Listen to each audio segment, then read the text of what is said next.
Hello and welcome. We're Team 19, Team GAN, you dig it, and my name is Max Yarder.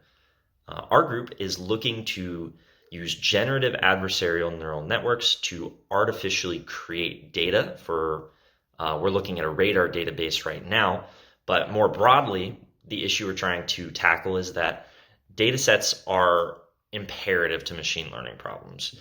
To do a machine learning solution, you need to have an extensive data set with lots of samples and a diverse set of samples to cover sort of all of your bases.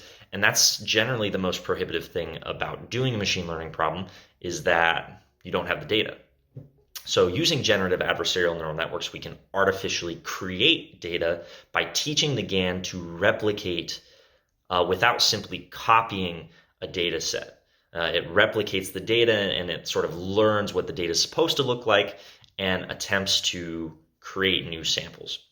Now, that's a solution to one problem, but it also introduces another problem, and it's that GANs are very computationally expensive. It's like training two neural networks at once, and it can take a long time, and it can also take a lot of computing resources to do.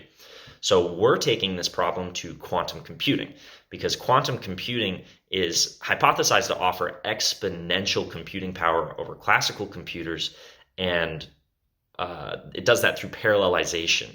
So if we can sort of do a proof of concept GAN on a quantum computing simulator, we're sort of building architecture for the future to generate more in-depth or more complicated data for deep neural networks or big data problems. Hi, my name is Jake Tweedy, and I'm an online electrical engineering student residing in New Hampshire. A little about me: I served as electronics technician in the Navy, specializing in radar and navigation systems. And after leaving the Navy, I leveraged my technical skills in the manufacturing sector, and I am currently employed as a quality engineer in the defense industry. While our group quickly agreed on the usage of GANs, we struggled to find our customer for a bit. My researchers found a viable project idea using GANs to create radar signal images to support the large data required to train neural networks. A one-dimensional radar signal is ideal as it is small in size and could, in theory, be scaled to multi-dimensional with the utilization of quantum computing. The goal would be to train the neural network to differentiate different types of radar signals automatically and be able to accurately categorize them based on known signal responses.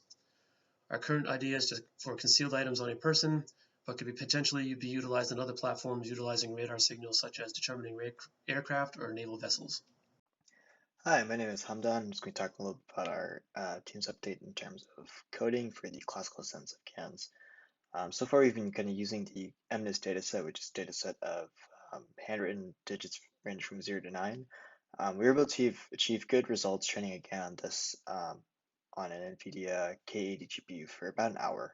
And this kind of serves as a good starting point to familiarize our team with GANs and how they work under the hood. Moving away kind of from the application code, we've also been researching and surveying the state of the field in terms of GAN architectures, applications, and how this all ties back into the quantum case.